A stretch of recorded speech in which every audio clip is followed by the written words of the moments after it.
छठी माई के घाट बारी पावन लागेला सुहावन हो। छठी माई के घाट बारी पावन लागेला सुहावन हो।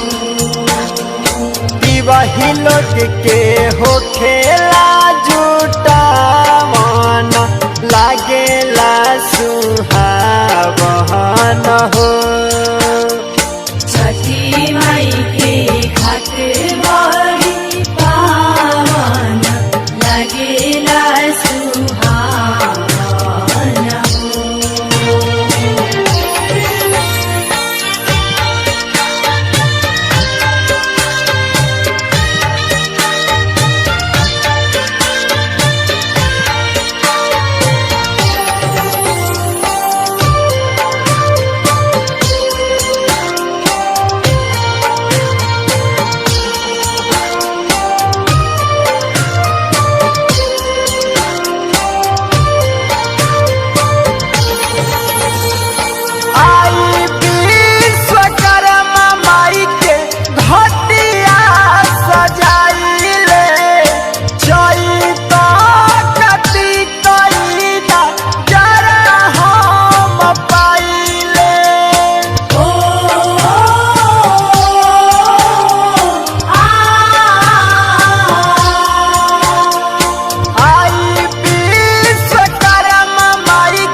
नजारा हम पाइले मन के बनावे लालू भावन लागेला सुहावन हो।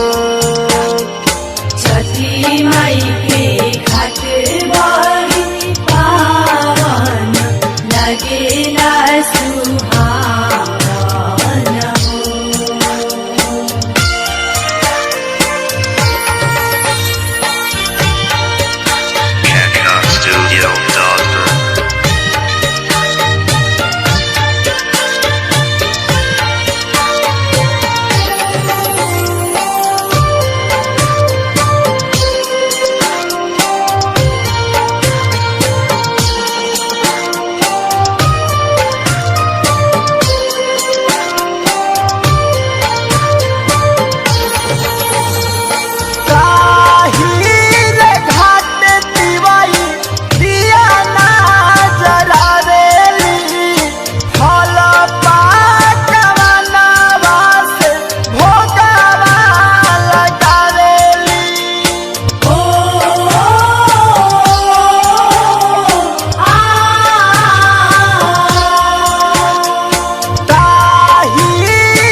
भजन भाव बनेला रिझावन लागेला सुहावन हो।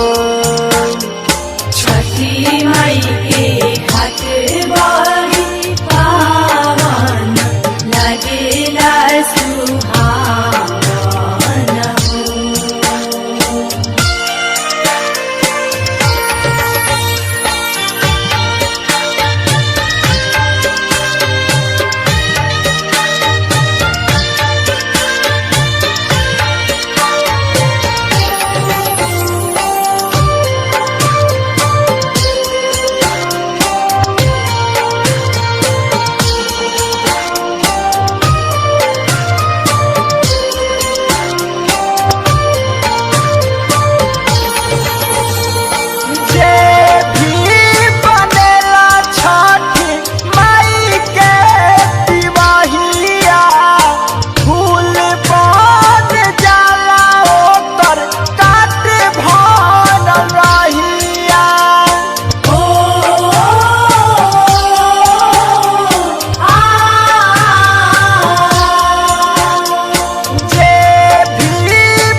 लागेला सुहावन हो।